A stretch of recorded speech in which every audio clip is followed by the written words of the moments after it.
Hello, नमस्कार, आदाब, सत श्री अकाल और अस्सलाम वालेकुम। मैं हूं मोहम्मद अहमद काज़मी, लेकर आया हूं आपका पसंदीदा कार्यक्रम आपके रूबरू। आज मंडे है और आज अविनाश काकड़े जी से हमारी बात हो रही है। देश भर के जो बड़ी खबरें होती हैं अंदरूनी सियासत की, उस सिलसिले में हम उनसे बात करते हैं और इसमें खूबी यह है कि बहुत ही कॉम्पैक्ट, कम वक्त में आपको कई खबरों के बारे में खबर भी पहुंच जाती है और उसके विश्लेषण भी पहुंच जाता है। आज हम जिन इश्यूज पर बात कर रहे हैं वो ये कि चूंकि अविनाश काकड़े जी नागपुर में रहते हैं। नागपुर वो जो आरएसएस की राजधानी समझ लीजिए, वहां से बहुत कुछ फैसले होते हैं देश के, वहां से हैं। और महाराष्ट्र की सियासत को बहुत अच्छी तरह से अंदर तक जानते हैं, बहुत ही बेबाक अंदाज में अपनी बात रखते हैं। तो महाराष्ट्र में छत्रपति शिवाजी महाराज की जो मूर्ति पिछले दिनों टूटी है या गिरी है या करप्शन है, क्या कुछ है, उस पर बहुत ही बड़ा एक तरह से प्रोटेस्ट हुआ है कल मुंबई के गेटवे ऑफ इंडिया पर। और बीजेपी गेट आउट तक के भी नारे लगे हैं। क्या कुछ है उस पर हम बात करेंगे। उधर हरियाणा और कश्मीर में इलेक्शंस की तैयारी है। हरियाणा में बीजेपी की लिस्टें आ रही हैं और जा रही हैं। क्या कुछ हो रहा है वहां, अमित शाह के और खट्टर के बीच में क्या टकराव है, वो हम बात करेंगे।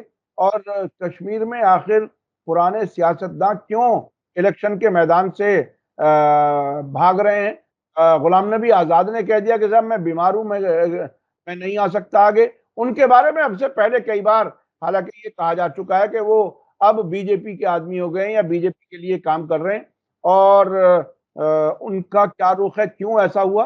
और इसके अलावा लोकसभा में जब से बीजेपी की 240 सीटें हुई, उसके बाद एक तरफ तो कम्युनल पॉलिटिक्स को उन्होंने और मजबूत करने की कोशिश की है। हालांकि उम्मीद यह की जा रही थी कि अब कमजोर हो गए तो ऐसा नहीं करेंगे। दूसरा यह कि अब लोकसभा और राज्यसभा में दूसरी पार्टियों के मेंबर्स को तोड़ने की कोशिश हो रही है। ऐसे कई इंफॉर्मेशन आ चुकी हैं, उस पर हम बात करेंगे। इसके अलावा महाराष्ट्र और हरियाणा में दो मुसलमानों की मॉब लिंचिंग हुई है, यानी भीड़ ने अचानक किसी का कत्ल कर दिया और उसे नॉर्मल बनाने की कोशिश की जा रही है। इससे पहले जो आंकड़े थे वो 12 मुसलमानों का कत्ल इस तरह से हो चुका है नई सरकार में, जब से नई सरकार आई है। तो क्या कुछ हो रहा है देश में, आने वाली सियासत क्या कुछ होने वाली है, इस पर बात करेंगे। अविनाश काकड़े जी, वेलकम है आपका। मीडिया स्टार वर्ल्ड को आप समय दे देते हैं, उसके लिए शुक्रिया। आप ये बताइए कि महाराष्ट्र में ये जो छत्रपति शिवाजी महाराज की जो मूर्ति, स्टैचू गिरी है, उसके साथ साथ कौन कौन गिरा है, क्या कुछ होने वाला है। देखो, इन्होंने जो कुछ योजनाएं शुरू की थी ये माहौल बनाने का प्रयास कर रहे थे। उसमें इनका दुर्भाग्य समझो या महाराष्ट्र का अहोभाग्य समझो, दो चीजें हो गई। एक चीज तो हो गई कि छत्रपति शिवाजी महाराज की मूर्ति आ, हवा से गिर गई। हवा से कैसी मूर्ति गिरती मुझे नहीं मालूम। और हवा पश्चिम की तरफ से आ रही थी और मूर्ति भी पश्चिम की तरफ ही गिरी। भाई पश्चिम से हवा आ रही थी, पूरब की तरफ गिरना चाहिए था, वो मूर्ति भी पश्चिम की तरफ गिरी। वो मूर्ति के लिए बोलते हैं कि 3600 करोड़ रुपए खर्चा हुआ, कोई बोलता 260 करोड़ खर्चा हुआ, कोई बोलता 8-10 करोड़ खर्चा हुआ। सवाल खर्चे का नहीं है, भ्रष्टाचार का है। आपको पिछले वक्त मैंने बताया था कि रोड में किस तरीके से भ्रष्टाचार कर रहे हैं। 75,000-78,000 करोड़ के 25% एडवांस देके किस तरीके से पूरे चुनाव में पैसा वो लगाया जाएगा, उसका पूरे मैंने खाका मैंने बोला था, आपको दिया था। और ये छत्रपति शिवाजी महाराज की मूर्ति गिरी, तो इसमें जो हमारे यहाँ के महाराज के जो लोग हैं, चाहने वाले लोग हैं, हालांकि पूरा महाराष्ट्र चाहता है, हिंदू मुसलमान सिख ईसाई सारे चाहते हैं, क्योंकि उनके साथ में लगाव सब लोगों का था। और उनकी सेना में भी सभी लोग थे, मुस्लिम उनके बॉडीगार्ड थे, मतलब मुस्लिमों के विरोधी नहीं थे। मगर इन्होंने हिंदू बादशाह बोला उसको, इन्होंने स्थापित करने का प्रयास किया कि वो हिंदू बादशाह है। तो हिंदू बादशाह होने का जब आप प्रयास करते हो तो उनके राज्याभिषेक को विरोध भी आप ही करते हो कि वो राजा नहीं हो सकता क्योंकि वो शूद्र है। तो कैसा हिंदू बादशाह है। आज जिसको सर पे लेके आप घूम के, और मोदी जी कहते हैं वो हमारे आराध्य दैवत है, नहीं, छत्रपति शिवाजी महाराज आराध्य दैवत नहीं है, महापुरुष है। क्योंकि आराध्य दैवत आप जो बोलते हो तो उसके मंदिर बनाते हो, उसकी पूजा करते हो और फिर उसके जैसा अनुकरण करने की कोई पाबंदी भक्तों पर नहीं रहती। अगर ये होती भक्तों पर पाबंदी तो जो छत्रपति को अपना आराध्य मानते हैं या महापुरुष मानते, महापुरुष मानने वाले कभी महिलाओं के साथ छेड़छाड़ नहीं करते, महिलाओं की बेइज्जती नहीं करते, मगर जो उनको आराध्य मानते हैं वो सब बलात्कारी कैसे निकल जाते हैं, मुझे समझ में नहीं आ रहा है। आप देखिए कि हमारे यहाँ एक घटना हुई बादलापुर में, यहाँ कोर्ट ने भी मोर्चा निकालने से मना कर दिया और उधर बंगाल में घटना हुई, वहां मोर्चा निकालने के लिए कोर्ट कोई निर्देश नहीं देता है। तो यहाँ का मोर्चा बलात्कार के विरोध में राजनीति हो जाती है और वहां का मोर्चा समाज नीति हो जाती है और ये कोर्ट ऐसा करता है। तो ऐसे ऐसे जो कोर्ट है कि जो चेहरा देख के, राज देख के, किसकी पार्टी ये देख के अगर निर्णय लेते होंगे तो ये कोर्ट को भी जनता सबक सिखाए बिना नहीं मानेंगी, ये ध्यान में रखना चाहिए। कोर्टों ने भी ध्यान रखना चाहिए कि इसी समाज में रहना है आपको भी। आप इस समाज का हिस्सा हो, इस समाज के बाहर के कोई ऊपर से आए हुए नहीं हो और रिटायर्ड होने के बाद ऊपर नहीं चले जाओगे आप, है ना? कोई स्वर्ग में आपके लिए रिजर्वेशन नहीं है। तो मैं आपको ये बताता हूं कि इन्होंने जब बोला, माफी मांगा वहां जाके एक कार्यक्रम में, इलेक्शन का कार्यक्रम है, माफी मांगने में कोई शर्म नहीं इनको, ये सारे के सारे माफी भी एक जगह इकट्ठा ही होते हैं और उन्होंने उसमें माफी मांग लिया। मगर उन्होंने उसमें एक को जोड़ दिया और जो हमारे यहाँ का याचना वीर सावरकर है कि वो महान व्यक्ति की आप हर वक्त अवहेलना करते हो, उसको अपमानित करते हो, उसकी भी माफी कांग्रेस मांगेगी क्या? मेरा ये कहना है कि उस आदमी ने, छत्रपति शिवाजी महाराज ने एक मुस्लिम कल्याण के सूबेदार की बहू को ससम्मान वापस किया था, उसको इस महापुरुष ने, ये जो इनका महापुरुष है, ये इनका भगवान है वो सावरकर, उसने उनको शिवाजी महाराज की सज्जन विकृति बोला था। मतलब किसी महिला का सम्मान करना, उसको मां समझना, उसको ससम्मान वापस भेजना, ये सज्जन विकृति है। उसने ये भी बोला था कि छत्रपति का राजा बनना ये काकतालीय योग है। मतलब कौवा एक झाड़ की फांदी पर बैठ गया, ब्रांच पर बैठ गया और वो फांदी टूट गई, कौवे के वजन से नहीं टूटी, वो तो योग था कि वो सूखी हुई ब्रांच थी और उसके वजह से वो बैठने से टूट गई।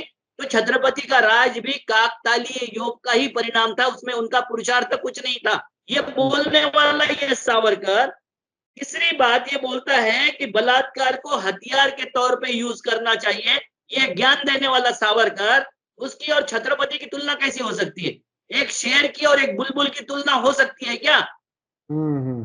एक ऐसा आदमी जो अंग्रेजों के चरण चुंबन करता था, अंग्रेजों से पेंशन लेता था, उसकी और छत्रपति की तुलना कैसे हो सकती है?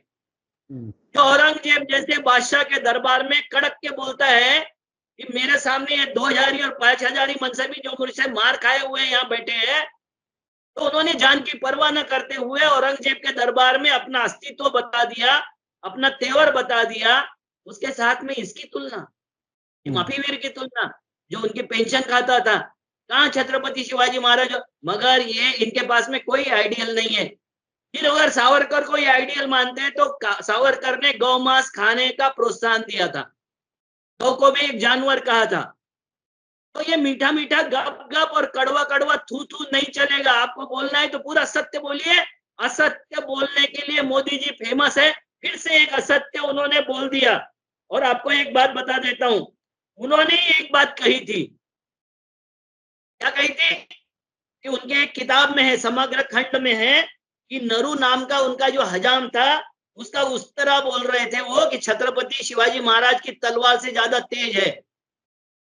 और उसका जो बस्ता था, नाई का जो होता है ना, उसको हमारे महाराष्ट्र में धोती बोलते हैं।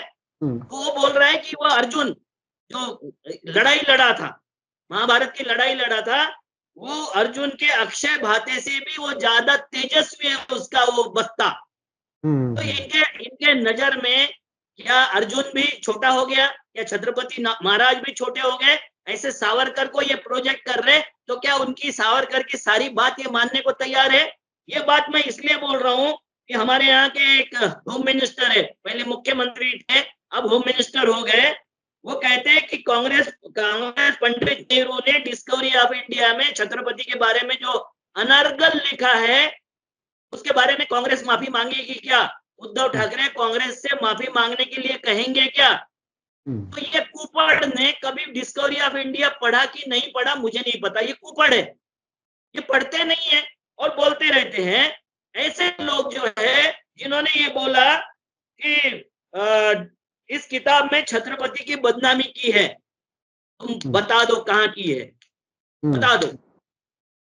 छत्रपति शिवाजी महाराज का पहला पुतला रायगढ़ में जब रखा गया था, जब नेहरू जी ने जो भाषण दिया था, वो आज भी छत्रपति के लिए किसी अन्य प्रदेश के व्यक्ति ने बोला गया सबसे बेहतरीन काम था, बेहतरीन भाषण था वो। और ये कुपड़ उनके बारे में ऐसा बोल रहे हैं। और अभी पुतला गिरा है तेरे ठेकेदार से, क्योंकि दोनों के दोनों, देखो मालवन का जो स्कूल वाला था, यहाँ ठेकेदार था मूर्ति बनाने वाला, और बदलापुर का जो स्कूल का इंचार्ज था, जिसकी स्कूल है, दोनों के दोनों आपते हैं, ब्राह्मण है।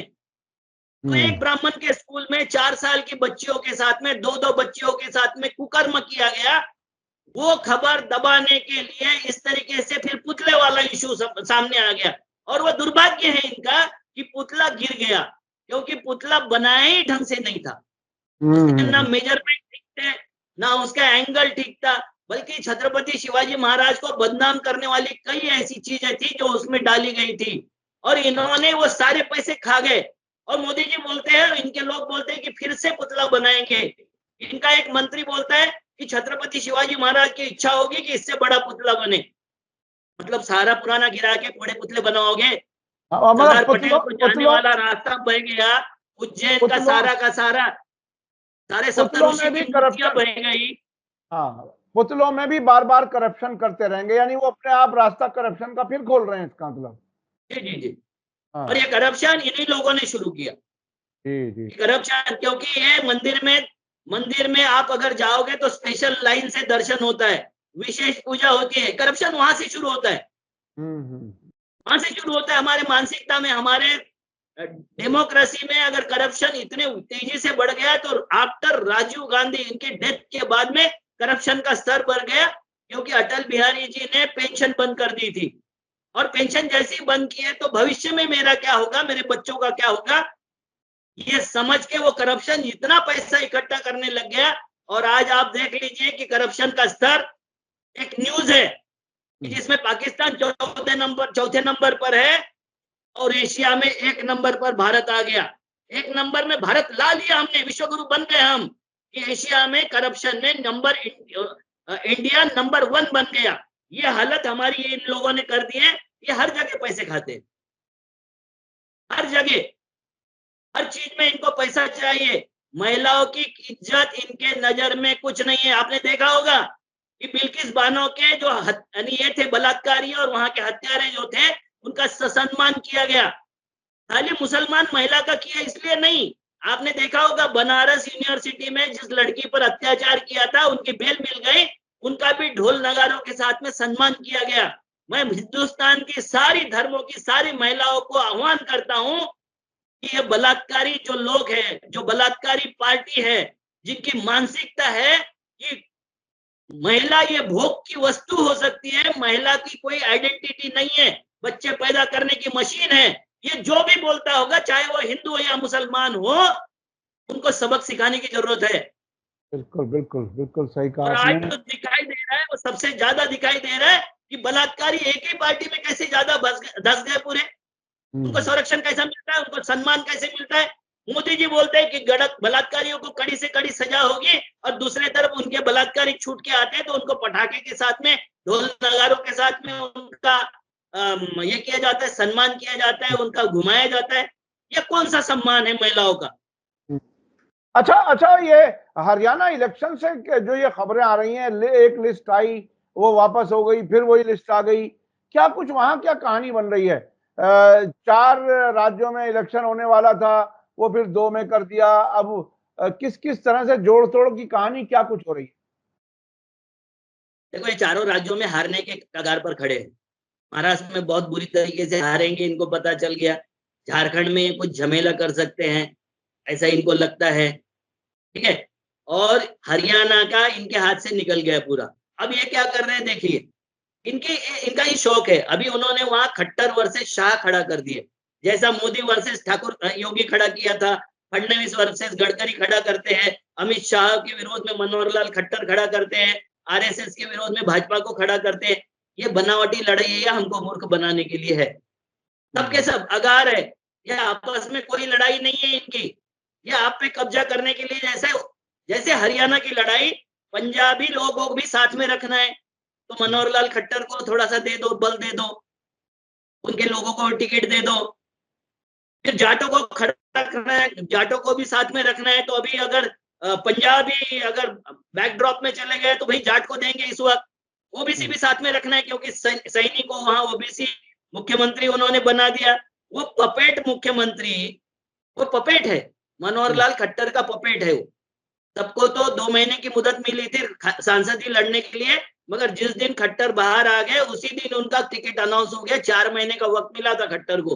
तो ये मोदी जी का दोस्त, आरएसएस का बहुत अच्छा प्यारा आदमी, जो सहकार्यवाह है आरएसएस का, अरुण खन्ना, अरुण जी, उनका आदमी, मोदी जी का आदमी, उसके साथ में अमित शाह क्यों टक्कर लेंगे?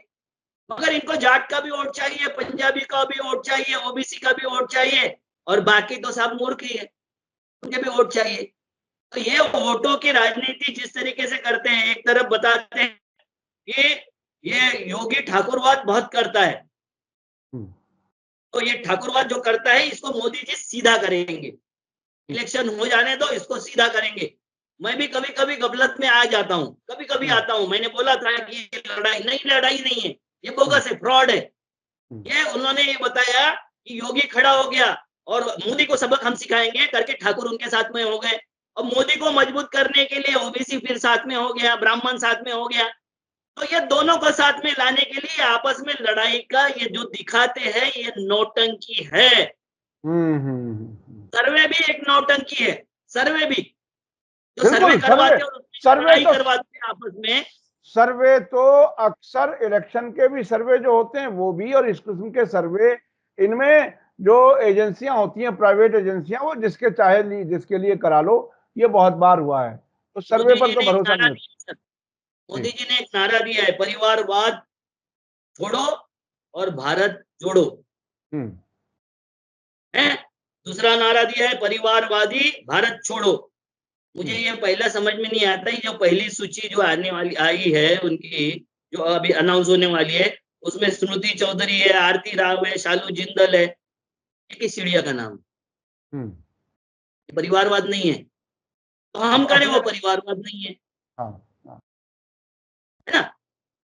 लालू जी का बेटा आ गया परिवारवाद के मानी जो है बीजेपी की डिक्शनरी में, वो गांधी फैमिली है, उसको टारगेट करते हैं जब परिवारवाद। मुलायम सिंह फैमिली भी है, लालू फैमिली भी है, करुणानिधि की फैमिली भी है, सबकी फैमिली। इनकी फैमिली नहीं होती है। इनका देख लीजिए, एक जय शाह नाम का व्यक्ति है, इतने अपार कष्ट झेला उसने, वो हिंदुस्तान की टीम का ऑलराउंडर था, उसने वर्ल्ड रिकॉर्ड बनाया। आपको नहीं पता? आप हंस रहे हो।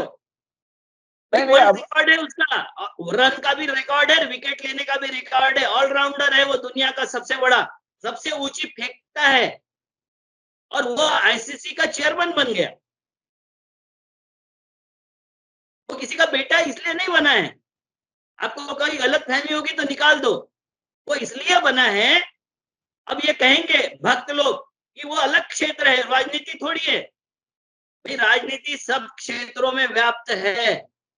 अगर उसका बाप यहाँ होम मिनिस्टर नहीं होता, यहाँ का तथाकथित तो क्या बोलते हैं उसको, चाणक्य नहीं होता, तो क्या उसको कुत्ता पूछता? जिले के कमेटी में भी होता वो कहीं, क्रिकेट की क्या हैसियत है उसकी? अविनाश काकड़े जी, मैं आपको बताऊं कि इस दौर में जब छोटी छोटी क्लिप बना ली जाती है वीडियो की, किसी की भी, और इधर से उधर जोड़ लिया जाता है, ऐसा कोई आपका कोई क्लिप बना करके चला देगा कि आपने कहा कि वो तो ऑलराउंडर है और सबसे बढ़िया खिलाड़ी है। तो ये और इस बिल्कुल बनाना चाहिए। मैं तो स्वागत करूंगा उसका, जो ये बनाएगा कि वो ऑलराउंडर है जय शाह। और रिकॉर्ड उसका उसके साथ में जोड़ देगा कि कितने विकेट लिए और कितने रन बनाए। जी, जी, जी, जी, बिल्कुल, तो बिल्कुल। करना तो चाहिए। अच्छा हाँ, आपको अब एक और बात बताता हूँ, जींद में इनकी रैली थी। हाँ, कितनी जमीन खिसकी हुई है देख लो। जींद में इनकी रैली थी। अमित शाह ने बताया था कि कोई बाहरी व्यक्ति को अब प्रवेश नहीं दिया जाएगा, और उस जींद के रैली में अमित शाह का पोस्टर गायब था। ऐसी नौटंकी करते देखो।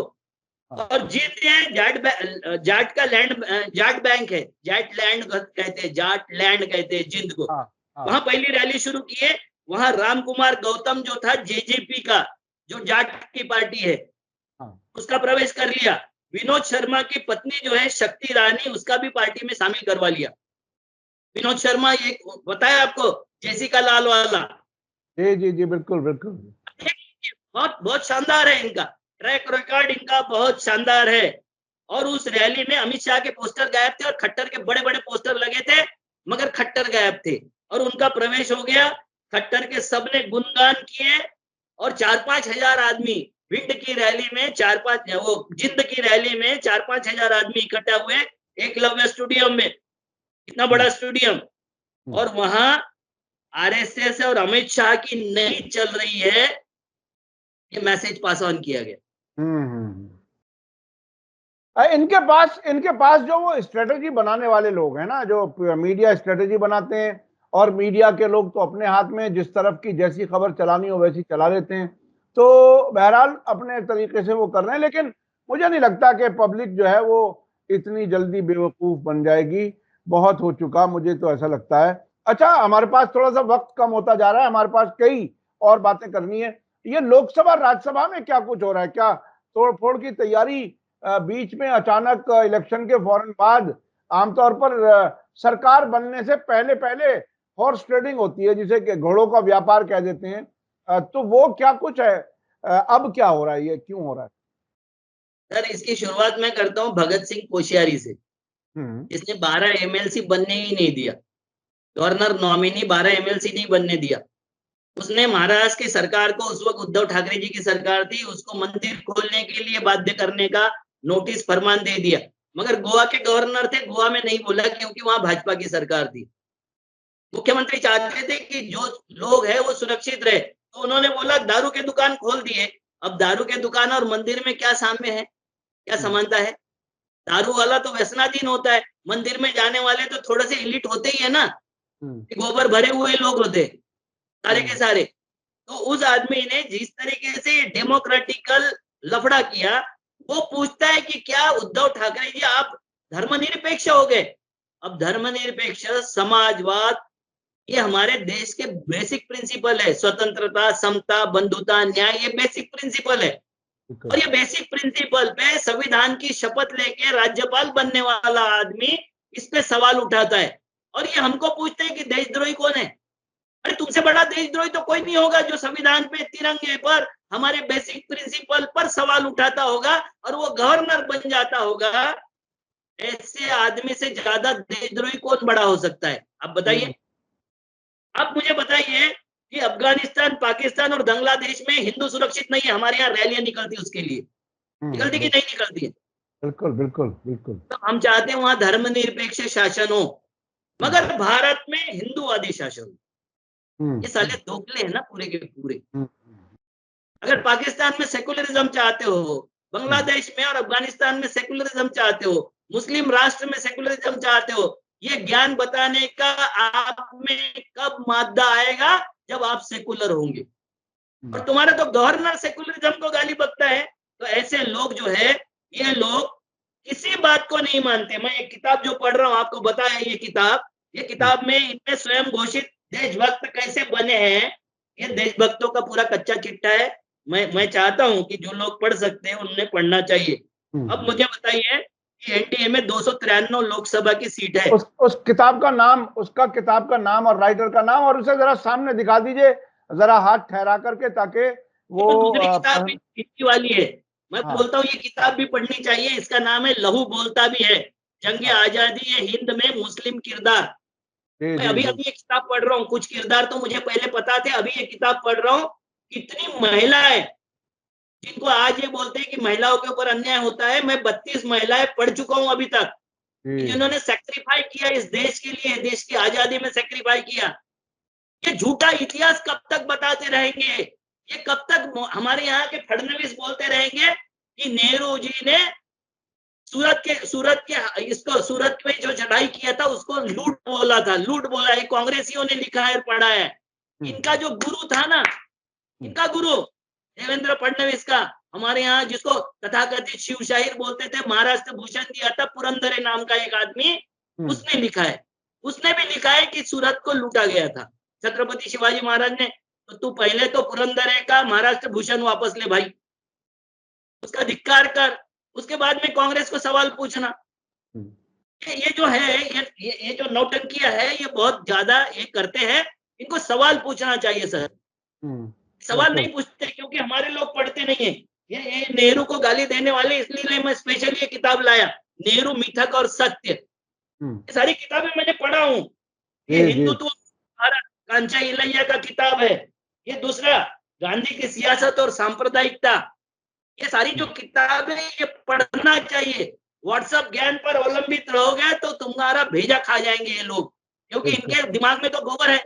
ये गोमूत्र पीते हैं और गाय का गोबर खाते हैं। आपने देखा होगा कोरोना में गोबर खाते हुए इनको, गोमूत्र पीते हुए, और मारे गए। जितने मंदिर चाहिए हमको, और कुछ नहीं चाहिए, कोरोना की दवा नहीं चाहिए, वो मर गया था। इतने बड़ी बड़ी आंखें वाला जो नारे दे रहा था जोर जोर से, मर गया बुरी मौत, उसको कुछ नहीं मिला, उसका परिवार अब तक रो रहा है। अब ये क्या कर रहे हैं, इनको सीधे तरीके से बहुमत नहीं मिला तो बीजेपी के पास में 240 है, टीडीपी के पास में 16 है, जेडीयू में 12 है, शिवसेना में 7 है, एलजेपी में 5 है, जेएसपी में 2 है, आरएलडी में 2 है, ये जेडीएस में 2 है। तो मुझे बीजेपी के 104 240 के 272 बनाने के लिए इन्होंने जेडीयू के सांसद तोड़ना शुरू कर दिया है। दलन सिंह वर्सेस बाकी के दूसरे, ऐसी 2 गैंग बना दिया। इनको समर्थन दिया और उसके लिए स्पीकर के लिए इन्होंने कोई विशेष आग्रह नहीं किया। इसलिए इन्होंने क्या किया, तो आप देखिए, ये वाईआरएस के तो ये ठीक है, इनका समर्थक भी नहीं था, इनके विरोध में भी था। इसके 11 में से 9 सांसद तोड़ के बीजेपी में शामिल करने का इन्होंने तय कर लिया था। नहीं तो ईडी लगाएंगे, सीडी लगाएंगे, बीडी लगाएंगे। बीजेपी वाला खड़ा हो गया कि नहीं, 9 के 9 आप कैसे ले जाओगे। तो ये बंदरबाट है, मतलब शिकार कर लिया वाईएसआर के बेटे का, उसकी पार्टी का शिकार कर लिया। अब उसमें से 9 कैसे बटेंगे, क्योंकि 9 में 2 उनके अपने रिश्तेदार हैं, वो नहीं टूटेंगे। तो 9 तोड़ के अब कहां जाएंगे, उसके ऊपर उनकी लड़ाई चल रही है। ये पीराम मस्तराव और वेंकट रमन्ना, इन्होंने रिजाइन देके इन्होंने शामिल होने का पूरा तय कर लिया, रिजाइन दे दिया है। अब ये बाकी के 6 और तोड़ने के इसमें है। जो बीजेडी बहुत खुद को बहुत बड़े समझते थे, होशियार समझते थे, नवीन पटनायक जी, उनकी खास ममता मोहंती, जिसको भी इस्तीफा दिलवा के बीजेपी में सांसद बनाने का तय हो गया है। ये सारी पार्टियों को, एलजेपी के 5 में से 3 सांसद इन्होंने तोड़ के नक्की कर लिए। पारस पासवान को ये तो अब पब्लिक ने जो कुछ जिस किसी को वोट दिया, हालांकि अब से पहले भी वो एक रिपोर्ट आ चुकी है कि तकरीबन 80 सीटों पर गिनती में गड़बड़ की गई थी। अब जो दूसरी पार्टियों के एमपीज हैं, जो पब्लिक ने जिन्हें चुना था, उन पार्टियों की पहचान के साथ अब वो बीजेपी में चले जाएं, तो ये तो एक तरह से इतना बड़ा छल कपट है लोगों के साथ कि आप किसी को भी वोट दो, घुमा फिरा के बीजेपी को वोट चली जाएगी। किसी को भी वोट दो, नहीं जो इनको समर्थन दे रहा है उनका तो नक्की हो रहा है, विरोधी का एक भी नहीं टूट रहा है। ये अभी तक बहुत अच्छी बात है डेमोक्रेसी के लिए। शिवसेना के 7 सांसद है, जैसे ही एकनाथ शिंदे हार जाते हैं या उनके इसमें कम वोट आते हैं, 7 के 7 इसके बेटे समेत सब बीजेपी में शामिल होने के लिए उतावले है। जेडीयू नीतीश कुमार के 100, आप बताइए कि जिस आदमी को अपनी पूरी कार्यकारिणी भंग करनी पड़ी, 150 से ज्यादा उनको सदस्य उनको बाहर बैठाना पड़ा, ऐसे जेडीयू के सारे सांसदों को, मैंने पिछले वक्त आपको बताया था कि 2 से 5 करोड़ में वहां सांसद जीत जाता है। इन्होंने 100-150 करोड़ रुपए एक सांसद को देने का ऑफर दे दिया है। तो पूरी जेडीयू खाली हो जाए, मुझे कोई आश्चर्य नहीं होगा। जी। अच्छा, कमाल ये है कि जो पार्टियां एनडीए में शामिल थी उन्हीं को तोड़ने का सिलसिला है और मतलब किस पे विश्वास, कौन ये खुद अगर अगर ये इस इरादे से भी गए हों एनडीए में कि इनके कुछ काम चलेंगे, कुछ मंत्रालय मिल जाएंगे, जब एमपी ही नहीं रहेंगे तो मंत्रालय किसके हो, तो सारे बीजेपी के हो जाएंगे। ये एक अजीब अजीब। इसलिए जी सूर्य लड़ाई चल रही है कि लल्लन सिंह जो फर्स्ट मैन था उनका, उसको अभी पार्लियामेंट्री बोर्ड से, सेंट्रल पार्लियामेंट्री बोर्ड से नीतीश कुमार ने हटा दिया, अपना एक आदमी वहां लाया। और उसके ऊपर क्या हो गया है कि 2 दिल्ली से अफसर भेजे गए, वहां का चीफ सेक्रेटरी और वहां का नीतीश के लोगों को साइडलाइन करके चीफ सेक्रेटरी, क्योंकि वो सीनियरिटी में ज्यादा बड़ा था, 79 बैच के या 89 बैच के वो अधिकारी थे। एक पुलिस के इसमें डीआईजी भेजा गया और एक चीफ सेक्रेटरी करके भेजा गया। अच्छा, मतलब हमारे अब पास टाइम तकरीबन खत्म हो गया, लेकिन वो पांचजन्य में कोई फरतुल्ला गौरी वाली कहानी क्या कुछ है, थोड़ा सा वो बता दीजिए, क्योंकि सर मैं अब एक तो लगता जानता है हूँ, कि तैयारी पूरी हो गई है। मैं तो एक जानता हूँ कि रेलवे जब हाथी से भी टकराती ना, असम में भी हाथी है, केरला में भी हाथी है, तो हाथी के टकराने से जो रेलवे नीचे गिरती नहीं होगी, हाथी के टकराने से भी रेलवे डीरेल नहीं होती, वो किसी पत्थर लगने से डीरेल नहीं होती है। रोज गाय कटती है, रोज भैंसे कटती है, रोज जंगली जानवर उसमें कटते हैं, डीरेल नहीं होती, पत्थर से डीरेल हो जाती, पत्थर रखने से डीरेल हो जाती है। और ये कोई मुस्लिम है, मौलाना फरतुल्लाह गौरी बोलते हैं उसने, इसने इस्लामिक आतंकी इसको ये किया। और ये खबर है पांचजन्य की, तो पांचजन्य की खबर तो माशाअल्लाह कैसी होती है आपको पता है कि देश भर में ट्रेंड के ये फरतुल्लाह कहाँ का है मुझे नहीं पता, ये पाकिस्तान का है, बांग्लादेश का है। और ये बिल्कुल नहीं बताया उन्होंने, ये कुछ नहीं बताया कि कहाँ का है, क्या है, कौन है, ये कोई भूत है क्या, ये क्या वो क्या कहते हैं जो अलकायदा का वो था, उसामा बिन लादेन है, क्या चीज है, क्या क्या क्या बना करके। ठीक है, वो उसकी खबर चला रहे हैं। और ये खबर चला के पेट्रोलियम की पाइपलाइन उड़ा लो, प्रेशर कुकर का प्रयोग करके ट्रेन के अंदर बम धमाके करो। 90% बम धमाके तो आरएसएस के कैडर ने किए, क्योंकि इन्वेस्टिगेशन सही नहीं हुआ, मुसलमानों को ठूस दिया उसके अंदर, ठीक से ठूस दिया। और मुसलमान भी मूर्ख है, मुसलमान भी ओवैसी जैसे लोगों के पीछे लग जाते हैं, जो ओवैसी एडवोकेट होते हुए भी एक भी मुस्लिम को छुड़ाने के लिए केस नहीं लड़ते।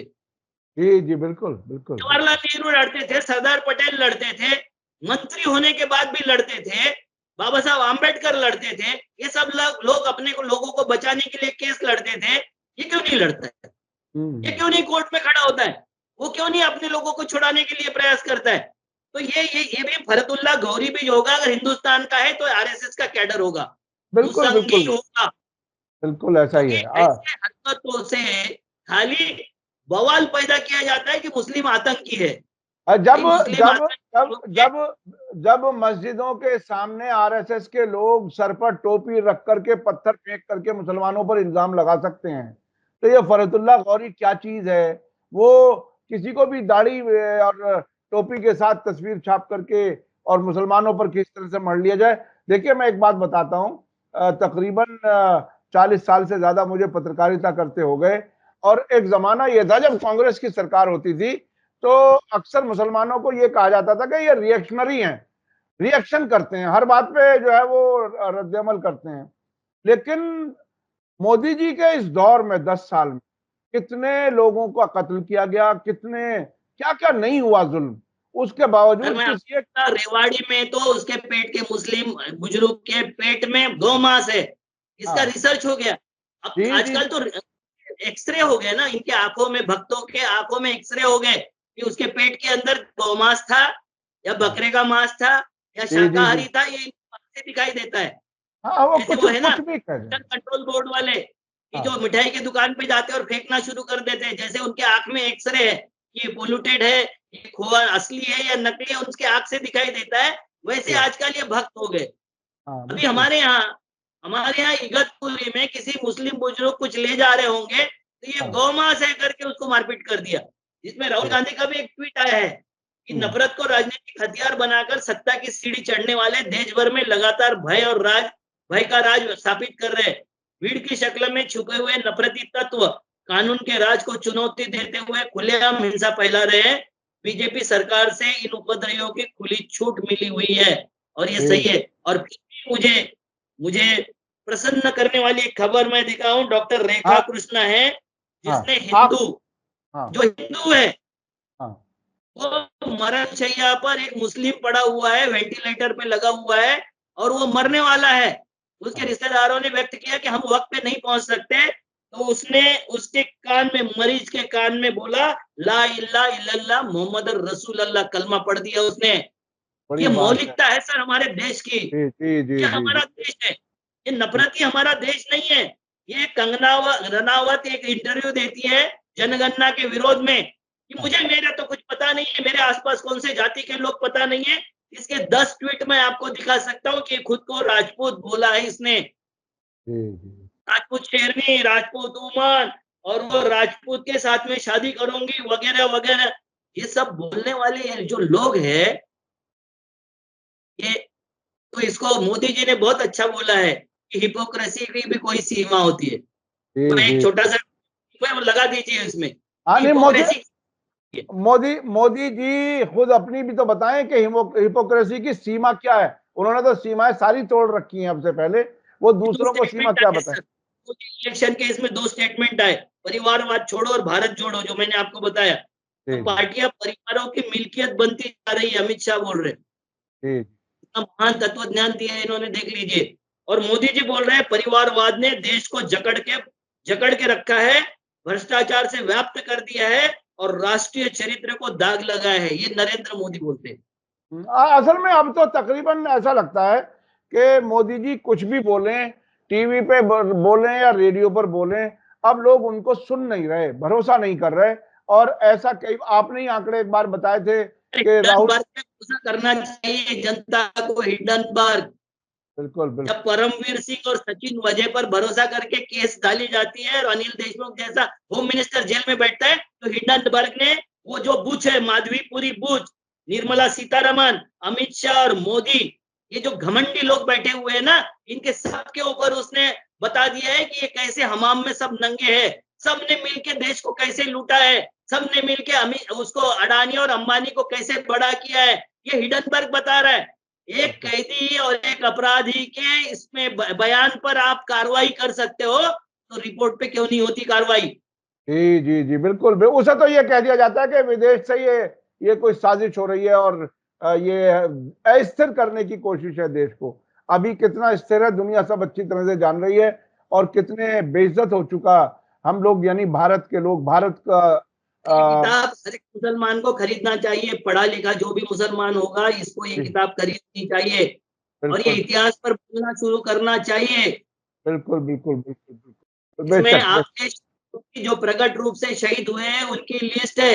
जालियनवाला बाग में भी कितने शहीद हुए हैं, उसकी लिस्ट है। जी, आपके जी। सारे क्रांतिकारियों की उसमें लिस्ट है, जिसको पढ़ना चाहिए। आप अगर इस देश में अपनी मालकियत समझते हो, तो कितनी कुर्बानियाँ दिया, इसको भी समझ लो और इसको बोलना शुरू करो। हम जैसे लोग तो बोलते ही है, मगर हज़ारों मुखों से, लाखों मुखों से ये बोलना शुरू होगा, तो इनके टेटवा दब जाएगा।